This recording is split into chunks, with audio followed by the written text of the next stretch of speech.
Y ya que me invitaron a presentar este ensayo mío filosófico, pues vengo a darles de paso un poco de doctrina, de confianza y de convicción, porque es que hay verdades que parece que porque no se dicen ya no existen.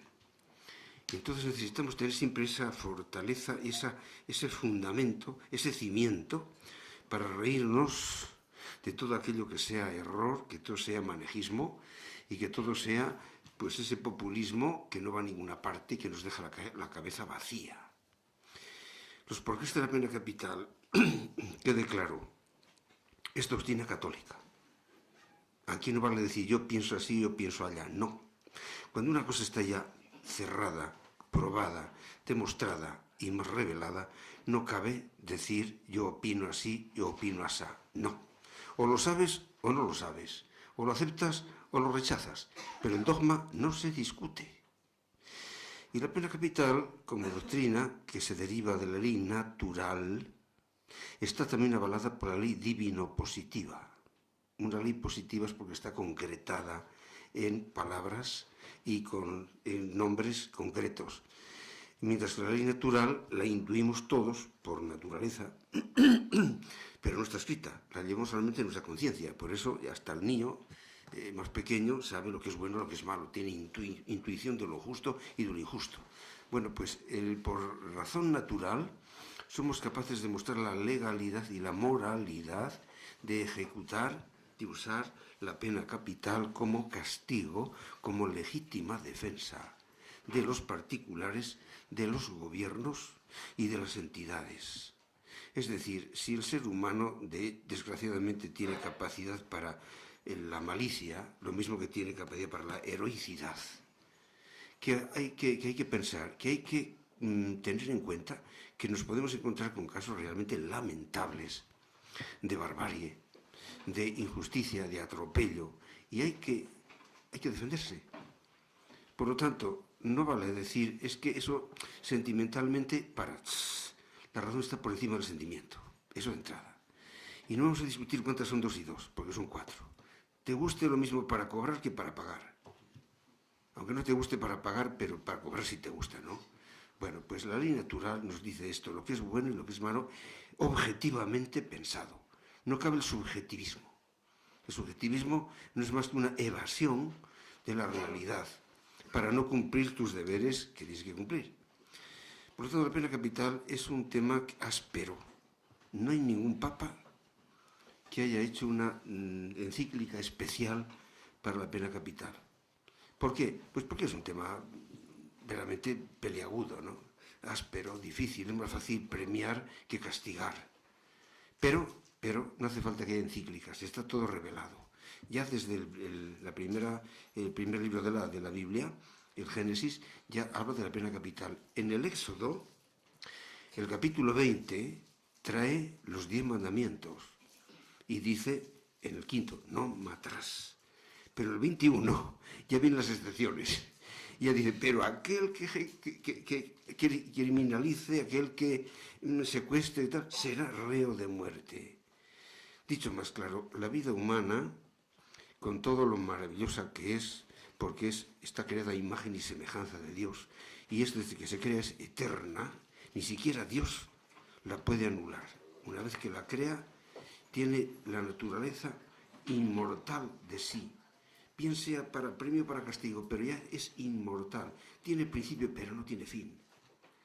Y entonces, ¿qué pasa? Como es racional y está llamada a la eternidad bienaventurada, ¿qué ocurre? Que es sacratísima en el sentido de la finalidad que se busca. Ahora bien, si la persona que es libre, Dios nos ha hecho libres, y usa mal su libertad, ¿qué pasa si atropella a esas vidas inocentes? A esas vidas que van con su ruta hacia un fin noble, hacia un fin eterno. Pues que hay que castigar. Pero hay que castigar en la misma proporción de la gravedad del pecado, de la gravedad de la falta. Porque si no sería injusto. Si das de menos de lo que se merece es injusto, y si das de más también. Entonces, ¿qué ocurre? Que la pena capital es, lógicamente, la única condena justa al asesino y al secuestrador. En la Biblia, el secuestro está catalogado moralmente con la misma gravedad que el crimen. ¿Por qué? Porque lo que se busca es la criminalidad, sobre todo si no se paga el contrato, ¿no? Y a veces incluso pagando para quitar las pistas, también se asesina. Entonces, el mismo secuestro en sí mismo ya es una gravedad tan mortal que merece la pena capital para aquellos que secuestran y que asesinan. Tiene dos argumentos de razón natural la pena capital. Uno es la teoría preventiva y otro es la ejecutiva, o sea, el pago justo de lo que se hace. La preventiva es evitar que haya esa clase de crímenes, puesto que sabes que te van a castigar si te pillan con la misma pena que tú haces. Por lo tanto, ya es un filtro y una barrera impresionante para decir, lo voy a pensar. Entonces, después la pena, claro, ejecutiva es obligada porque si no, el primer miedo no existiría. Por lo tanto, la teoría preventiva y la teoría ejecutiva son paralelas. Y que sepan que en la Edad Media, cuando se ejecutaba públicamente, era por dos razones. Primero, como ejemplo y como escarmiento. Segundo, para garantizar que ese reo no se iba a librar por la puerta de atrás, quedando en impunidad. De ahí que, con mucha sabiduría, esta aparente crueldad medieval tuviese esta finalidad de coartar el crimen ejecutando públicamente. Y así había un escarmiento y una demostración de que ese recibía el premio, el pago de lo que merecía. En la Biblia, no solamente el Pentateuco habla ya de la pena capital, sino que también los libros sapienciales, los salmos, hablan también de esto. Y concretamente Cristo, sabemos bien claro, cuando le dice a Pedro, mete la espada en la vaina porque el que a hierro muere, a hierro mata, a hierro muere. Y fíjate una cosa, que Cristo ahí daba la razón al agresor. Era justo, aunque fuese injusto lo que iban a hacer con él, pero venía de la legítima autoridad. Por lo tanto, la legítima defensa solamente hay que hacerla contra el injusto agresor. Porque es justo agresor, por ejemplo, el policía que te va a detener es un justo agresor, viene de parte de la ley. Después tú te defenderás si te hacen una acusación injusta, pero de momento no puedes atentar contra un policía que te viene a agredir, que te viene a apresar, porque viene de la el justo juicio de ser apresado. En el caso cuando Cristo le apresa en el Monte de los Olivos, entonces el valiente Pedro tira de espada y le corta una oreja al que le iba a apresar. Y le dice a Cristo, mete la vaina en la espada. Ya veremos después lo que pasa, pero de momento respeta a ese que viene de parte de la autoridad. Con lo cual hasta el mismo Cristo incluso de momento reconoce legítimamente lo que hace el mandado por Pilatos y lo que después el juicio se hace, eso esa parte ya fue injusto totalmente, pero de momento el agresor era justo, aunque después fuesen a hacer una injusticia. Bueno, pues ahí vemos cómo el Señor dice bien claro, mete la vaina en la espada, el que a hierro mata, a hierro muere. Y San Pablo, muy sabio, aquel hombre muy contundente, muy racional, también dice que toda autoridad viene de Dios y teme el jus gladi, el derecho a la espada. Y no tiene nada que temer aquel que procede honradamente, porque ¿para qué? Si existe una pena capital y él no es objeto de ella, ¿por qué le molesta? Le puede molestar al delincuente. A la persona honrada más bien se siente defendido por ella, puesto que hay una pena que va a castigar al que te agreda. Por lo tanto, nadie tiene que perder el hombre honrado con la pena capital. Es justo, es lógico, por lo tanto.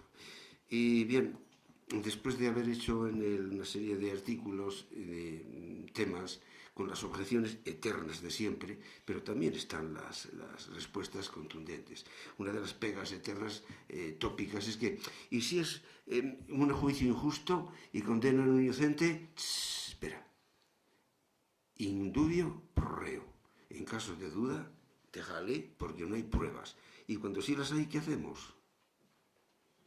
Por lo tanto, el tema ese de que puede haber algún ajusticiado equivocadamente, puede darse el caso, pero para eso están los tribunales para analizar.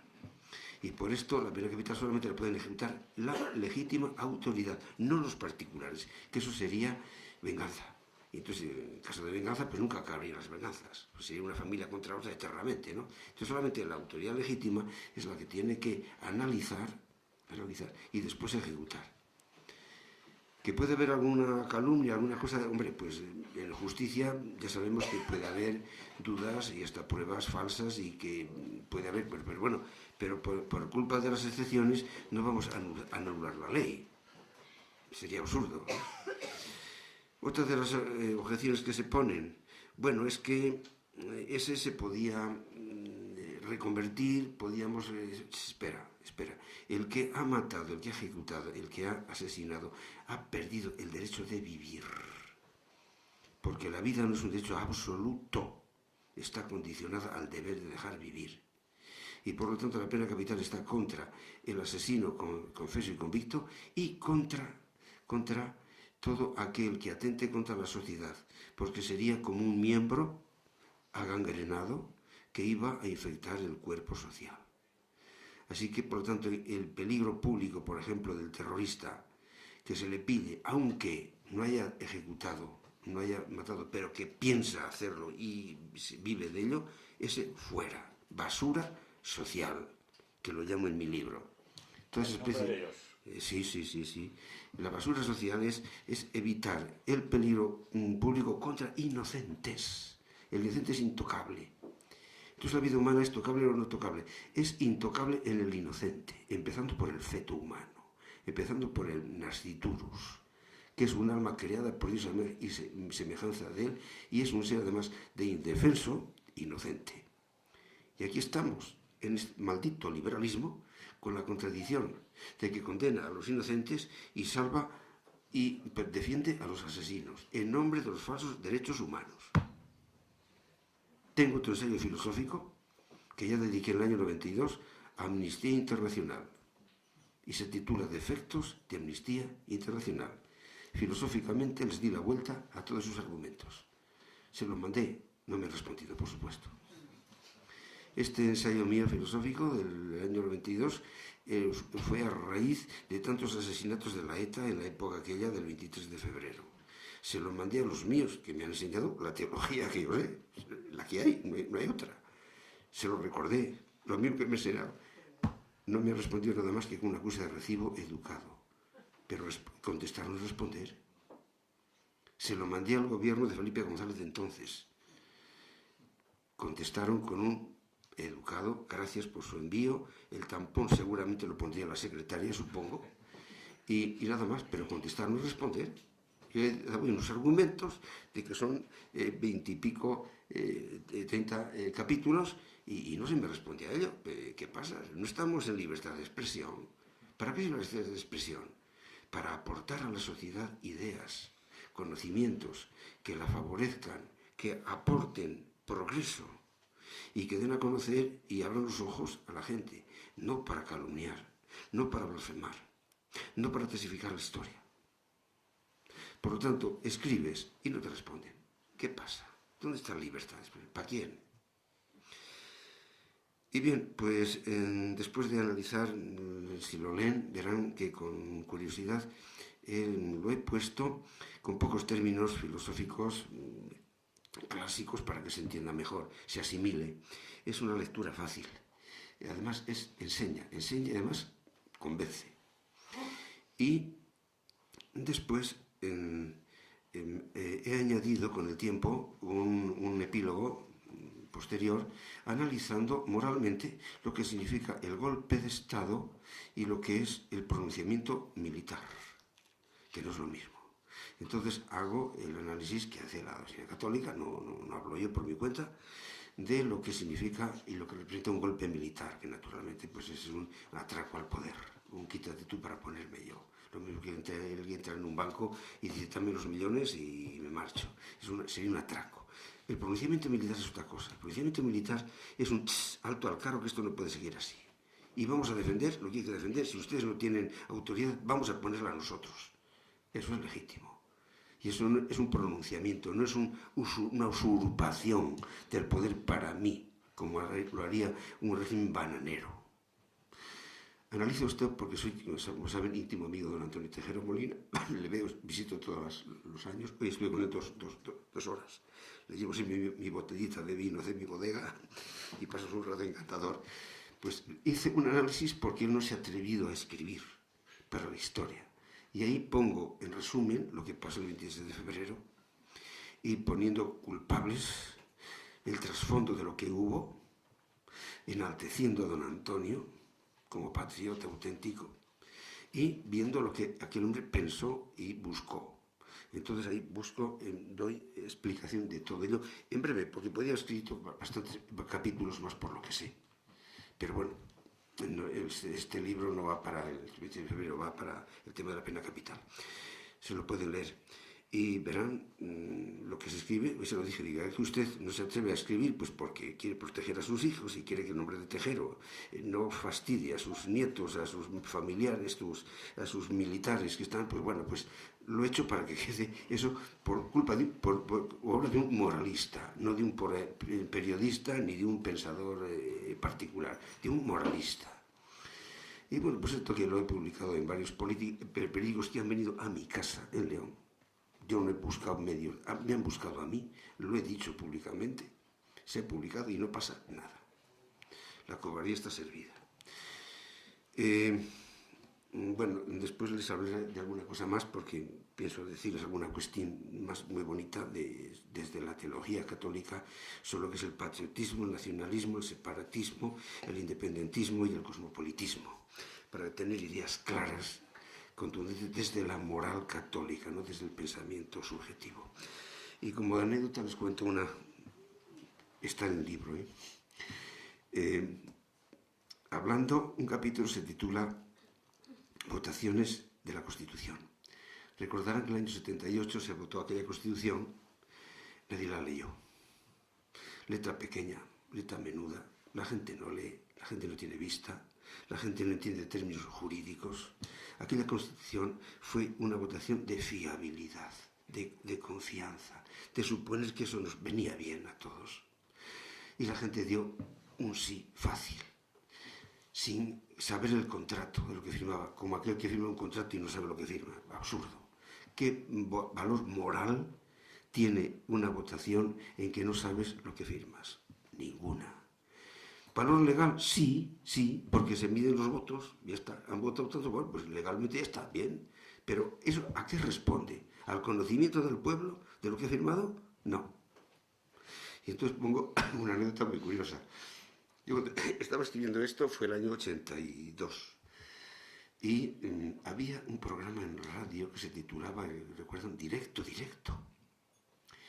Y en vísperas de la Constitución esta atea, por cierto, pues el director de la radio dice, señores, el primer español que venga aquí con una Constitución en la mano, le regamos un auténtico puro habano.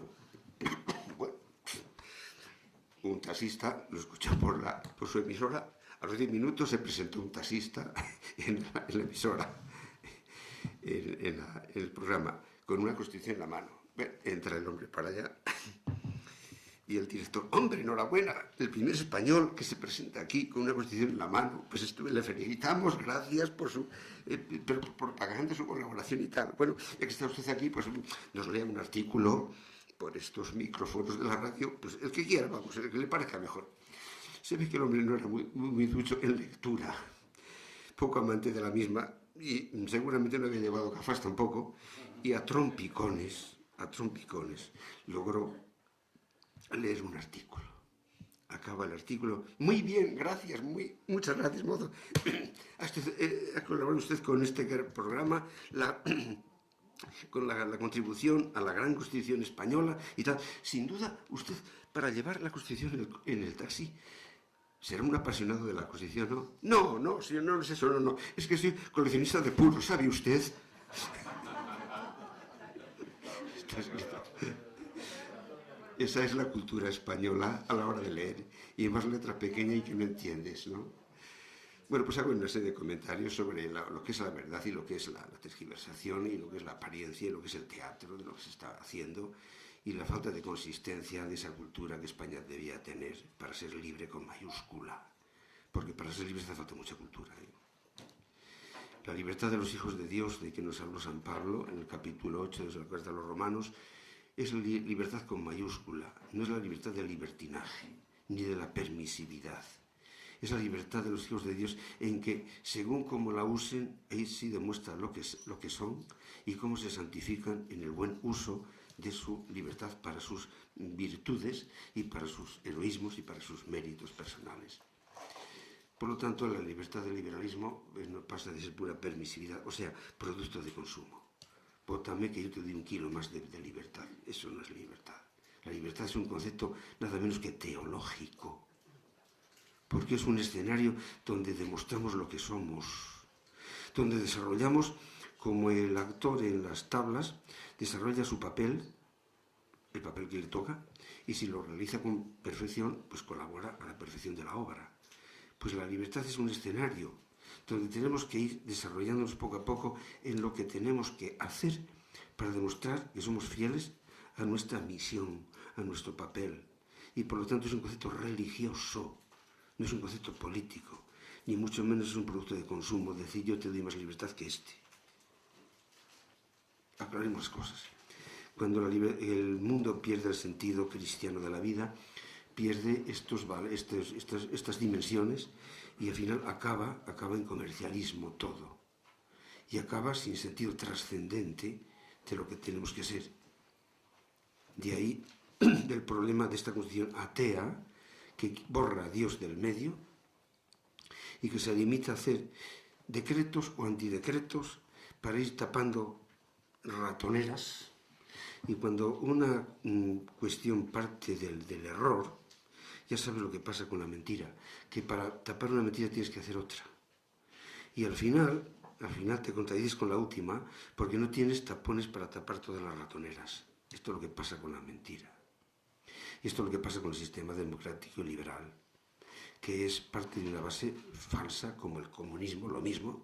Son sistemas ateos que entonces al no tener base filosófica seria, tienen después contradicciones de todos los días. Y así tenemos, por ejemplo, uno de los muchos, un presidente que es la mentira personificada. No sé por qué habla de mentiras cuando es increíble, es absurdo, ¿no?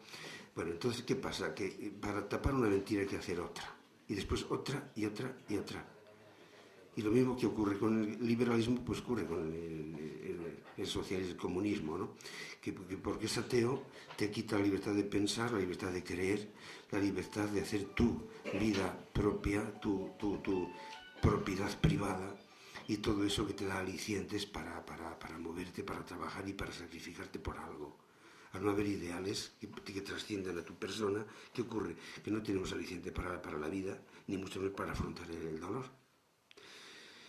Bien, entonces, una advertencia sobre el librito este. Verán, no ha sido culpa mía.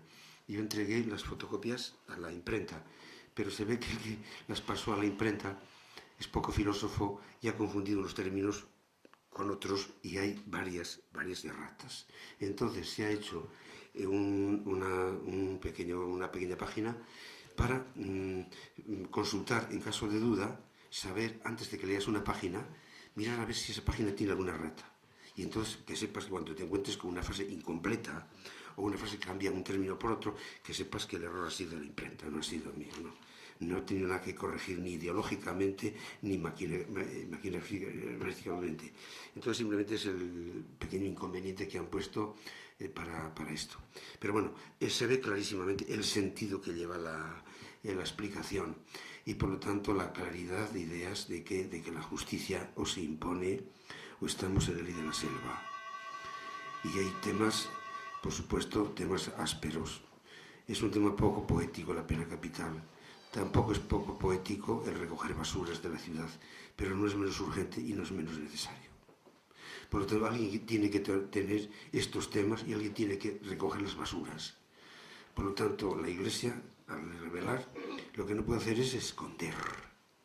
Es la cobardía de decir, señores, que esto es así. Y entonces, claro, es más fácil predicar alabanzas, predicar premios, predicar méritos, antes que decir, oiga, que también existe la maldad, ¿eh? Y que eso tiene también una contrapartida por lo contrario. Pero claro, eso no es políticamente correcto. Y así estamos, en la cobardía de pensar una cosa y manifestar la contraria.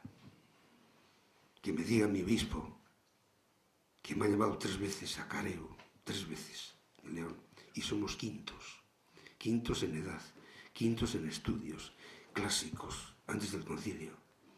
Que me llame una vez y me diga, él no, el vicario, conmigo no se enfrenta. Digo, Jesús, que es que has dicho no sé qué del tema del Papa y tal. Digo, sí. Digo, la JMJ en Brasil dijo que la laicización de los estados facilita la religión. Eso va contra la doctrina católica del sílabus de Pío IX, de 1868. Y claro, yo tampoco estoy de acuerdo con eso. Entonces, ¿para qué me llamas? ¿Qué quedamos? ¿No sabemos todo lo mismo? ¿No sabemos la doctrina para todos? ¿No hemos estudiado lo mismo? Cobardía. ¿Qué me quieren decir? Cállate la boca. Segunda llamada. Eso fue una amonestación canónica, ojo, ¿eh? Es tanto que decir, para acá que...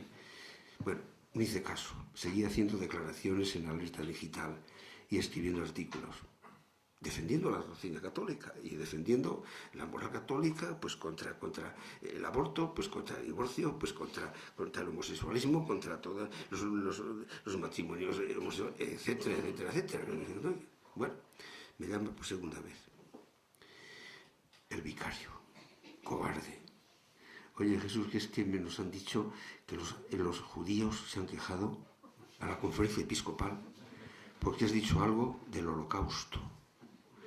Digo, de lo que me han preguntado, que yo no busco ningún medio de comunicación, me buscan, y si me preguntan, respondo. Si no respondo, soy un cobarde. Y si miento, soy un mentiroso. ¿Qué hago? Digo, de lo mucho que sé, he dicho algo del holocausto que es mentira en su casi 90%, por lo menos, escrito por historiadores y por gente que ha probado que allí hubo, no voy a explicarlo ahora, pues es un poco largo, hubo húngaros, hubo checos, hubo polacos, hubo gitanos, hubo judíos, hubo todo, y murieron pues por muertes naturales, por infecciones, por mala alimentación, etcétera, etcétera. Bueno, y dije un poco de lo mucho que sé, y nada más, era un tema aparte. Bueno, pues claro, la conferencia episcopal llamó al obispado de León. El obispado de León me llamó y digo, el otro está acobardado, digo, ¿tú has leído algo de esos temas? Pues hombre, pues no, pero es que nos han dicho que, bueno, pero vamos a ver si es que yo no invento nada, si es que si lo hablo es porque tengo documentos y si no, no puedo decirlo lo contrario.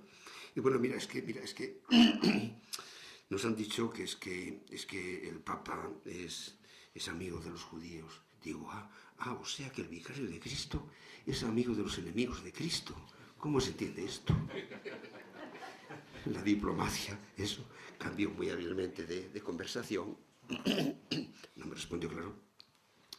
Y tenía allí una cajita de bombones, sí, empezados. Oye, Jesús, ¿te gustan los bombones? Pues sí, pues toma. Y le regalé mi libro Mentiras democráticas y cartas veces sin respuesta. También me lo aceptó, lo habrá leído, supongo, pero vamos. Pero paguemos la cobardía, ¿no? Y la tercera llamada, ya después de que yo no hacía caso, decía haciendo declaraciones, que ya digo, yo no tengo ninguna comisión con ningún medio de comunicación, escribo porque soy amigo de la verdad y porque me molesta la mentira y porque estamos para ser testigos de la verdad. Y bueno, pues el obispo esta vez ya se enfrentó conmigo. Oye, pero tú no sabes que que para hacer declaración en público hay que pedir permiso. Digo, ¿no? ¿Permiso a quién? Pues sí, hay que pedir permiso.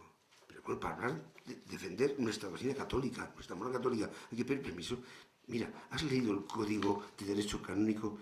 Digo, pues no, yo no soy canonista, soy filósofo y soy moralista, pero eso no lo tengo. Entonces me mandó, me parece que lo dejó por ahí, acaso. O lo tengo, está aquí. Me mandó, perdón, pero no está aquí.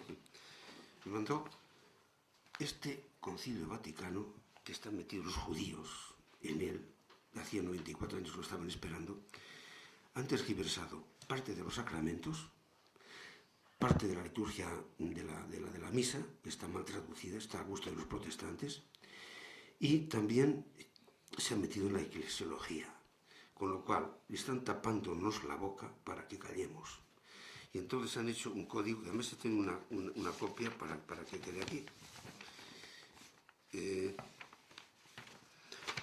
Es curioso, yo no lo sabía, el código 832 y 33, lo voy a leer, esto es el código moderno, el otro, el antiguo no lo decía.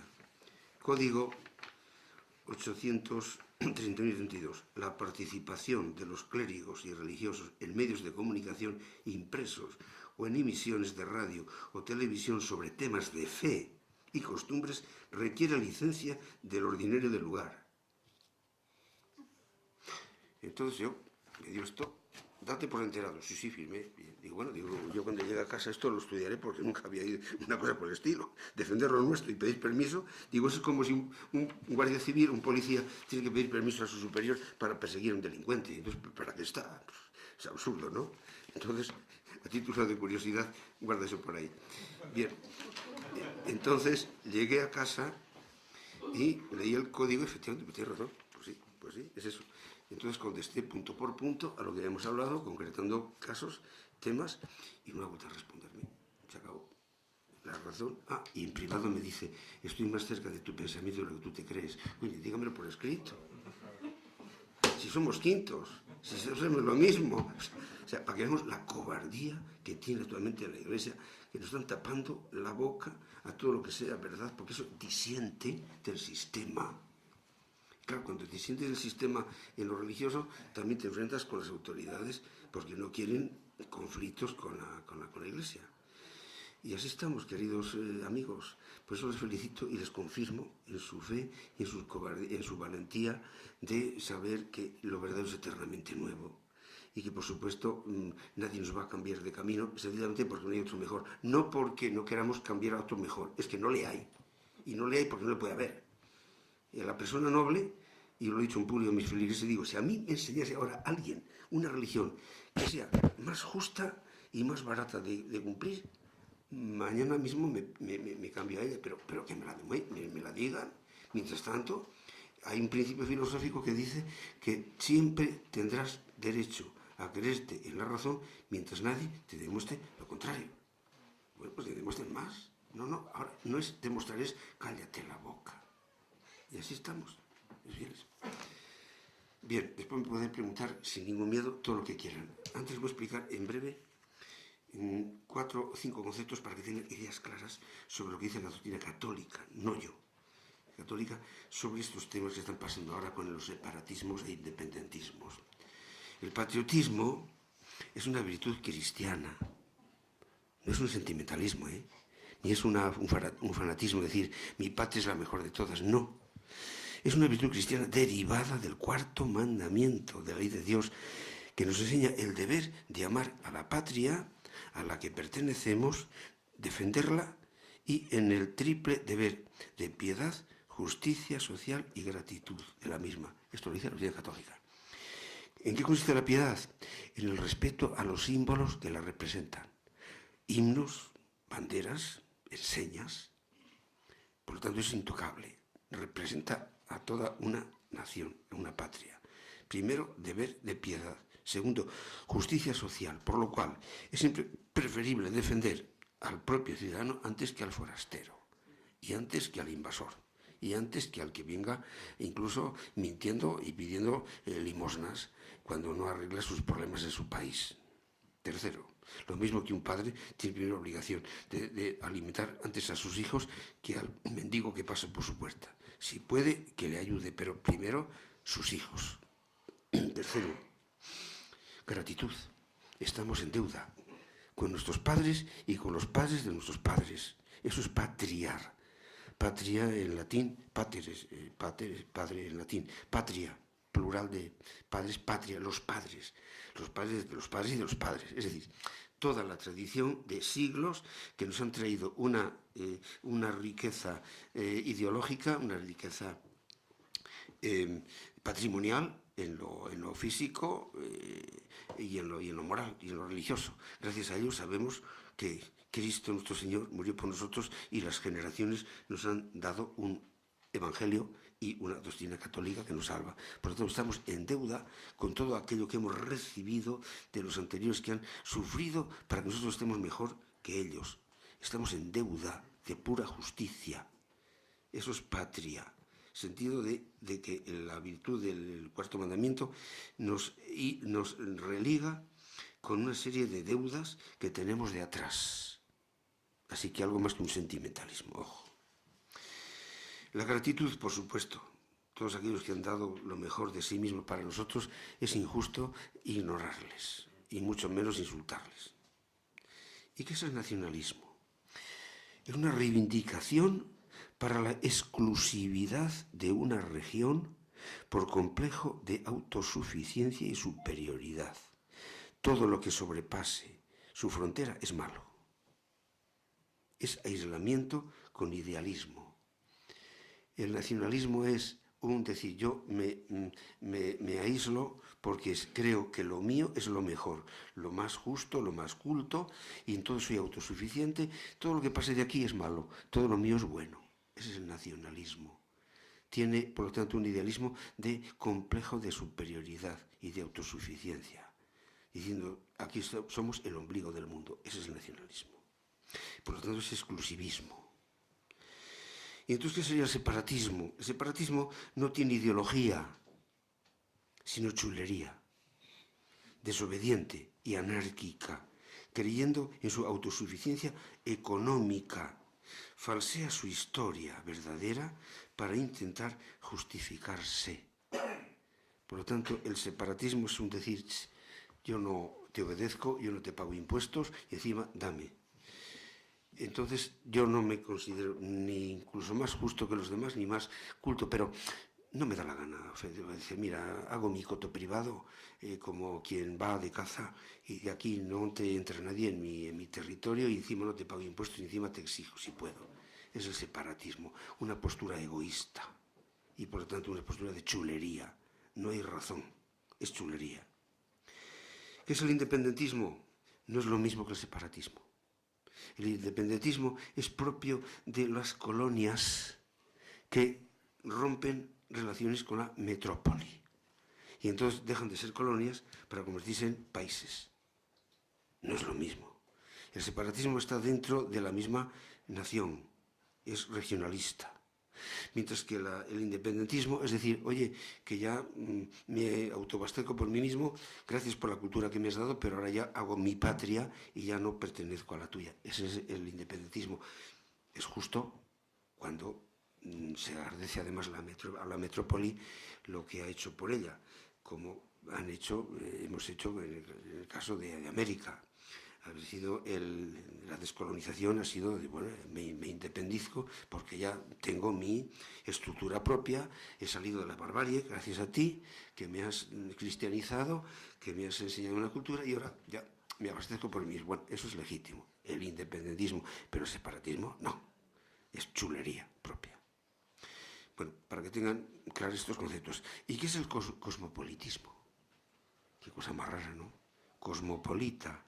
Es el apátrida, es el hijo pródigo que marcha de su casa y no quiere tener ni justicia ni relación con sus padres, ni con las deudas de su patria, ni con la colaboración a la cual se debe. Es el apátrida, es el ciudadano del mundo, que porque viaja por ahí libremente, no quiere pagar impuestos a nadie, no debe nada a sus padres, no quiere saber obligaciones ni deberes para con nadie. Ese es el cosmopolitismo, una forma no solamente de egoísmo, sino también de chulería y de decir no reconozco ninguna ley ni de Dios ni de los hombres. Este cosmopolitismo lo condenó la Iglesia a la encíclica Humani Generis de Pío XII, en 1950. Ya es viejo el asunto. Entonces esto, como falta contra el cuarto mandamiento, la ley de Dios, contra la solidaridad que debe a sus padres y a su patria de la cual se debe, porque este no ha caído del cielo ya vestido y con las manos en el bolso, tiene unas deudas con su pasado, con sus padres, que le han alimentado, le han vestido, le han defendido, le han dado una cultura, y también con su patria, que también la ha defendido y también hay que pagar gastos públicos. Ese es el cosmopolitismo. Bueno, pues ahora la masonería lo que intenta es desintegrar las naciones y usa lo mismo del separatismo que del nacionalismo, que del cosmopolitismo, para no tener deberes individuales y por lo tanto hacer que la nación sea con el tiempo prácticamente una especie de rebaño manejable, rebaño que no tiene ideales propios, que no tiene deudas ni orientación propia y que por lo tanto va a estar, eso es lo que anda buscando, a la dictadura mundial del mundialismo y la globalización. Sería largo hablarles hoy, que eso merecería otra conferencia, del plan Kaler-G, que está en plan, ¿no? Yo tengo ya dos denuncias por haber dicho esto en público, estoy esperando que me llamen a careo, pero ya tengo mis documentaciones. Entonces, esto para que veamos cómo el demonio, los deberes diabólicos están tratando de quitar a las naciones su identidad propia y convertirnos en una mezcolanza, un rebaño manejable, donde ya el dogma no sea dogma, donde nadie pueda decir verdades absolutas, donde nadie tenga obligaciones ni con la patria, ni con sus padres, ni con nadie, y cada uno haga lo que le dé la gana. Ese es el liberalismo puro y duro que nos lleva al anarquismo, que es lo que está en España ahora, el anarquismo práctico. Anarquía sin principio, anarges, significa en griego. La en griego es negativa. Pues anarquía, anomalía, asedio, el A es negativo, es para nosotros el in o el contra. Y por lo tanto lo que andan buscando poco a poco es hacer la gran dictadura mundial sionista, talmúdica, masónica, para que seamos un rebaño manejable donde se mezclen las razas, donde no haya dogmas, donde nadie pueda condenar a nadie, y a todo aquel que disienta del tema, ven para acá, que ya te haremos leyes que no son leyes. Han inventado los judíos la ley del odio, una forma de inventar culpas o delitos que no existen para denunciarte. Y ven para acá, que te vamos a poner, me han pedido 3 años de cárcel y multa de 15 euros diarios durante 8 meses. Es lo que andan pidiendo ahora por decir verdades, sin odio a nadie, simplemente por denunciar lo que están haciendo. Por ejemplo, ¿no? No tengo miedo a esas cosas, pero para que sepan que la verdad no está de moda, desgraciadamente. Y que mientras no haya una autoridad firme que la defienda, de poco sirve que haya leyes justas y bonitas si no hay una vara para darte detrás de la oreja al que incumpla. He dicho.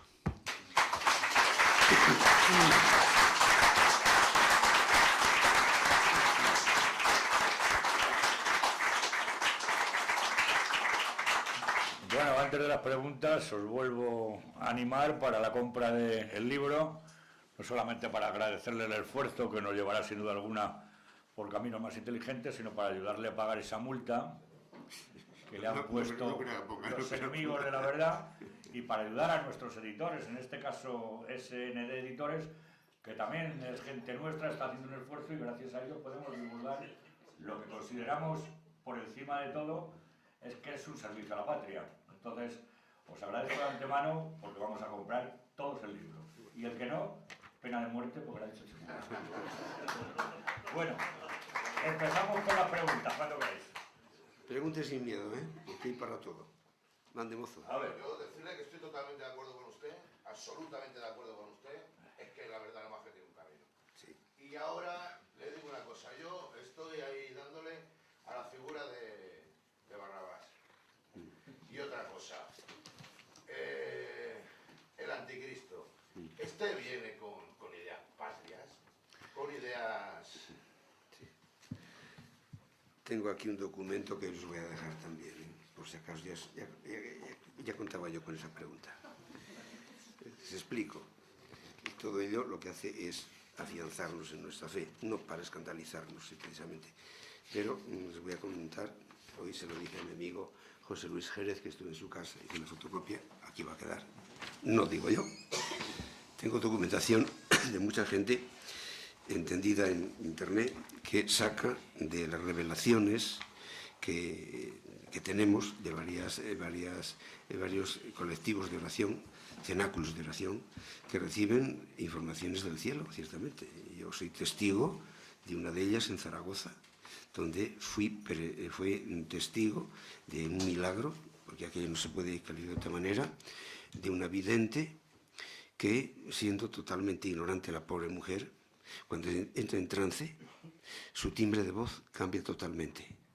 Su vocabulario es maravilloso, no es de una ignorante que habla con jos y que habla con vulgaridades, pero Dios usa de la gente ignorante para demostrar que ahí no hay truco, que lo que Él dice, eso es un altavoz del cielo. Y recuerdo bien, está Adela Castaño, recuerdo bien, en Zaragoza. Le dije misa. Se lo voy a comentar además con una confidencia, pero además lo publiqué naturalmente, no vale decir. Dije misa en ese cenáculo, donde la Virgen del Pilar se revelaba a través de esta vidente, siempre usando a la gente más ignorante. Y entonces le dije misa, bueno, y empecé a rezar el rosario, y al quinto misterio, esta señora, viuda, por cierto, siempre sufrida, además una hija que tenía drogadicta, se la escapó de casa. Y bueno, pues se cayó de rodillas, que entró en trance, con el rosario entre los dedos, mirando hacia arriba, como que estaba viendo una visión, y empezó una revelación. Hijos míos, buscad la caridad, la oración, un mensaje maravilloso. No venía de Adela porque era una ignorante. Un timbre de voz que no era suyo. Era de una voz dulcísima, celestial, como de una madre. Y encima, la Virgen me hizo una alusión. Yo estaba de rodillas blanco, en un extremo del primer banco de arriba. Entonces ella fue hasta el altar de rodillas andando, de rodillas hasta el altar, cogió un clavel blanco, pero ojo, con los ojos cerrados, cosidos, cosidos. Cogió el clavel y vino hasta mí, 3 o 4 metros, sin equivocarse de sitio donde yo estaba, y con los ojos cerrados me dio el clavel. Yo no sabía qué hacer. Me dice una señora, coja lo que es de la madre. Bueno, cogí, y bien, antes de eso, me dijo la Virgen, hijo, sigue diciendo verdades y tal, un mensaje, y me saludó en alemán. ¿Por qué? Porque yo hablo en alemán con los peregrinos del Camino de Santiago. Es el idioma que uso para ellos. Adela no sabía que yo uso eso. Entonces, como un Guten Abend, buenas noches. Yo respondí Guten Abend, madre. Sabía que iba por mí, ¿no? Y bueno, me dio ese mensaje. Después dice Gute Nacht. Gute Nacht en alemán es adiós, pero para despedirse. O sea, en alemán, para decir buenas noches con un amigo que te encuentras en la calle es Guten Abend. Pero para decir, oye, adiós, eso es Gute Nacht, por ese orden gramatical. Una señora que no sabe hablar en español y que habla en alemán. Claro, eso fue un asunto sobrenatural, ¿no? Bueno, pues me dio el clavel, lo cogí, está plastificado, por supuesto, y verán lo que pasó. Al final, cuando salió del trance, se derrumbó el banco. O sea, como muerta. Y entonces estas personas, cuando salen del trance, es como si salen de un frigorífico. Frigorífico, salen heladas. Yo la toqué, un pie estaba descalza, estaba con calcetines, pero descalza. Estaba helada. Y había un calefactor eléctrico, se le arrimé. Y empezó poco a poco a reaccionarse. Sufriendo, sufre mucho. Y ya cuando terminó dice, ¿qué ha pasado? O sea, no sabía nada. Son altavoces del cielo que son totalmente ignorantes de lo que están recibiendo. Y entonces yo con el clavel en la mano digo, gracias a Adela por el clavel. Dice, ¿qué clavel? O sea, no, impresionante. Bueno, pues digo, esto como testigo ocasional, y lo escribí inmediatamente en la revista, siempre María Mensajera. Bueno, pues en círculos de estos hay varios en España. Uno de ellos, donde me mandan documentación, es de el cenáculo de María Inmaculada de Alcalá de Guadaira, junto a Sevilla. Y bueno, pues de allí está recibiendo este vidente una serie de documentaciones que coinciden totalmente con otras que me mandan incluso de México y que encima te las dan con citas bíblicas. O sea, que están recordándonos el cielo que esas profecías se van a cumplir y que se limitan estos videntes a recordarnos eso. No dicen nada nuevo, es que coincide todo. Y por eso la Virgen se apareció en varias partes del mundo diciendo en todos los sitios lo mismo, cuando no se conocen para nada de sí los videntes entre sí. El asunto es serio, ¿eh?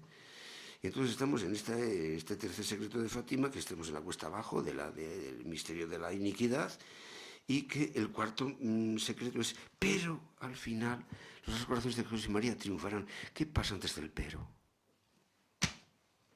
Es lo que la Iglesia no ha dicho. Y cuando Juan XXIII, que fue el primer papa que leyó los secretos de Fátima, y le preguntaron, ¿qué ha dicho el tercer secreto de Fátima? El Santo Padre, no quiero ser testigo de desgracias. Ya dijo bastante. Pues estamos abocados a la desgracia. Y va a haber un castigo público, un castigo mundial. Terremotos, trastornos, parece ser que en el Atlántico, va a caer un cometa. Eso va a preparar un cisco que va a traer una hambruna por un tiempo. Va a haber 3 días de oscuridad absoluta. No va a funcionar nada más que las velas bendecidas. Y por lo tanto el mundo sabrá que eso es un aviso del cielo. Antes habrá un aviso, una gran cruz, lo dice el Apocalipsis, veréis en el cielo la señal del Hijo del Hombre. Pater, pero ya habrá siempre algún gilipollas que diga que es el cambio climático, ¿no? Ya, sí. Cuando vean una gran cruz blanca en el cielo que va a durar días, eso no va a ser cambio climático, sí. Y después de ese aviso, que es para que la gente se ponga ponga sus cuentas, su conciencia en orden, es cuando va a haber terremotos, catástrofes, naturalmente hambrunas, y va a haber un castigo mundial. Y además está ya en el capítulo 25 de San Mateo, y está en la segunda carta de San Pedro, y está en el Apocalipsis. O sea que todo lo que Dios ha revelado es porque se va a cumplir. Otra cosa es que tenga que pasar a veces siglos, mientras Dios da tiempo al tiempo a que las generaciones se salven y que disfruten de su gloria y de su honor. Pero que no es literatura barata. Eso está claro, eso se va a cumplir. Y lo que se nos pide sencillamente es que estemos preparados con la conciencia limpia para que no tengamos miedo de las pruebas que podamos tener. Eso es lo que se nos pide. Por lo demás, solamente puede tener miedo el que merezca la pena capital. Entonces, y bien, pues a lo que iba, respondiendo a lo suyo. La Virgen en Garabandal, provincia de Santander. Ya se apareció hace cosa de por el año 60, 62, fue por ahí aproximadamente, reconocido por la Iglesia. Además, los milagros que hubo allí, reconocidísimos. Aquello no fue ninguna tontería. Ya ha pasado años, lo que dijo la Virgen. La Virgen Garabandal dijo, a la muerte del Papa Juan XXIII, ya solo quedan 4 papas y después comienza el fin de los tiempos. Pablo VI, Juan Pablo I, Juan Pablo II, Benedicto XVI, falso profeta, anticristo. Este papa, además, otra profecía de San Francisco de Asís, ojo, que ese es del siglo XVI. Profecía del siglo... San Francisco de Asís, al final de los tiempos, en los que estamos, un hombre elegido no canónicamente se elevará al pontificado y con su astucia se esforzará por llevar a muchos al error y a la muerte. No canónicamente. Es que para que un papa sea elegido canónicamente, válidamente, en un concilio, digo, en un cónclave, solamente se pueden hacer tres elecciones al día. Y este fue a la cuarta. Por lo tanto, este está al servicio de la masonería, no del Espíritu Santo. ¿Respondido? Ese es el falso profeta. Yo Sí. hablo del anticristo. Ese, Tiene idea de Sí. patria, o sea, sí. como que va a intentar meter en la cabeza de la gente la idea de patria, o va a ser un poco así como lo que estamos viviendo hoy en día, que El anticristo va a venir... es como basurilla que nadie, sí, o sea, con sí. una idea. Sí, no. Además, bueno, tengo aquí otra copia de sus herejías, de las muchas que ha dicho, ¿no? Entonces, no se puede obedecer lo mal mandado, ¿eh?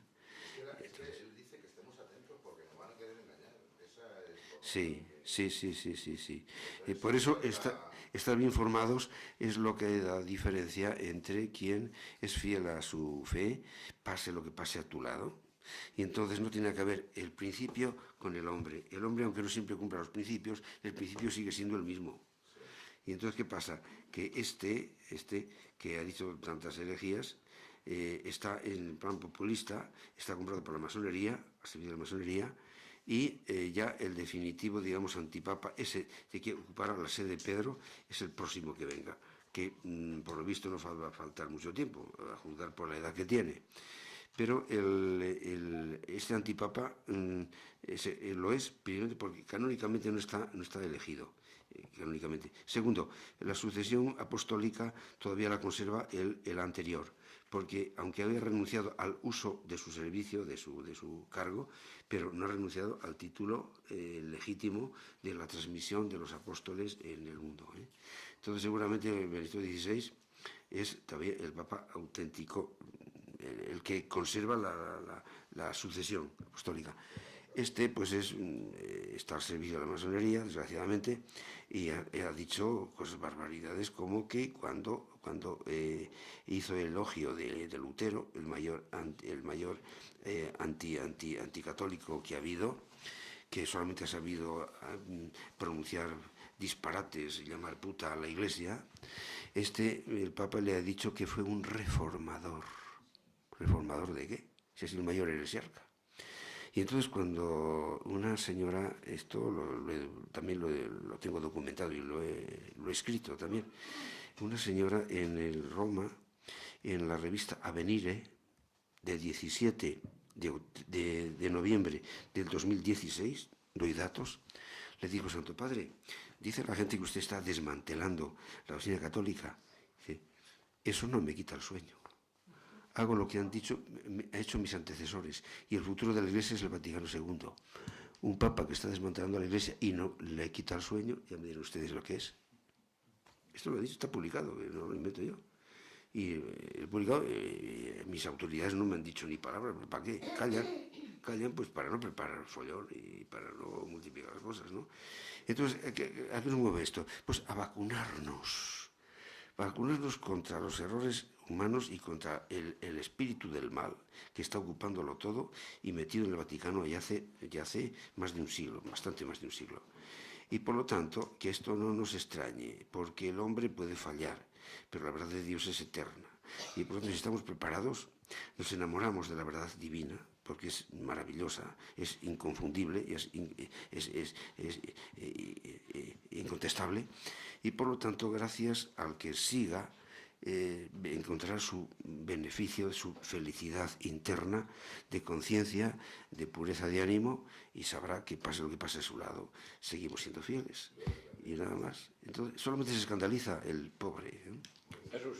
Sí, yo quería felicitarle por la defensa que ha hecho de la moral católica en su alocución, en su conferencia.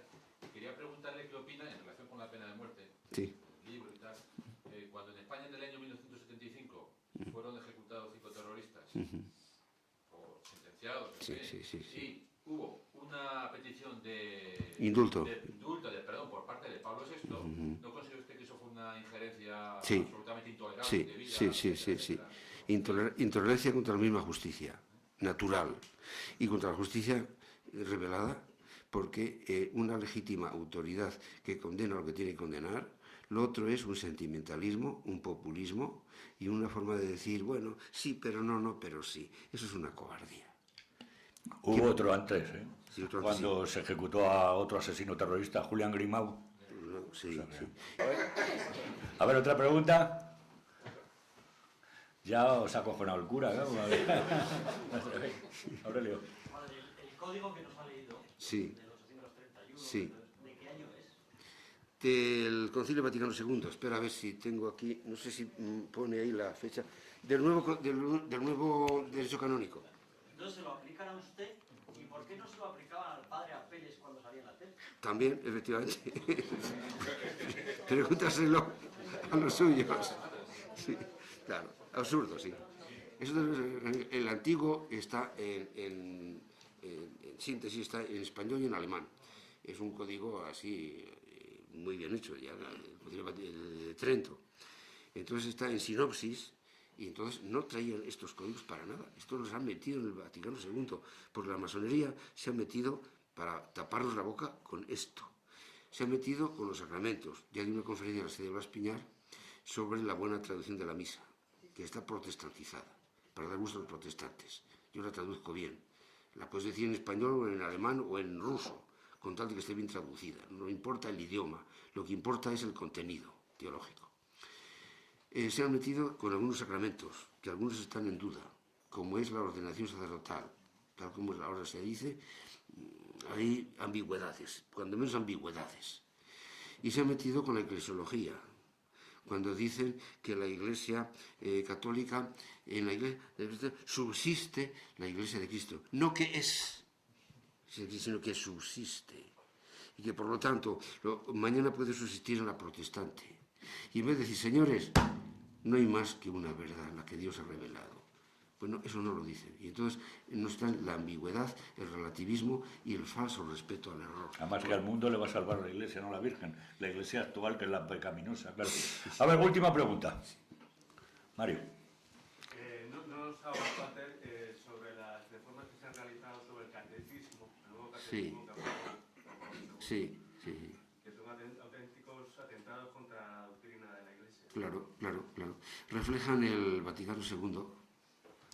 Por ejemplo, Juan Pablo II, sobre la pena capital.